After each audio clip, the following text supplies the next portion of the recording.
Сәлем достар, бүгін сіздермен ПП түскі ас әзірлейтін боламыз.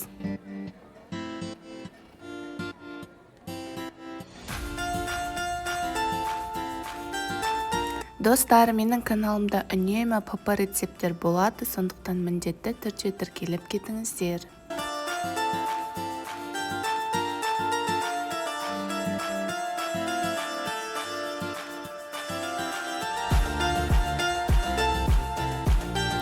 Ең алдымен картоптың қабығын ашып, оны жіңішке бөліктерге бөліп аламыз.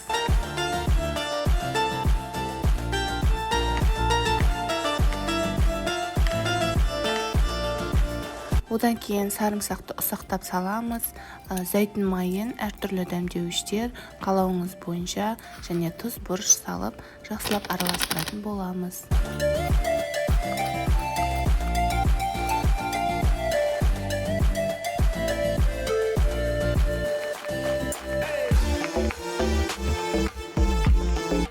Одан кейін картоптарымызды противенге осылай орналастырып, оның үстінен үккіштен өткізілген ірімшікті сеуіп шығатын боламыз.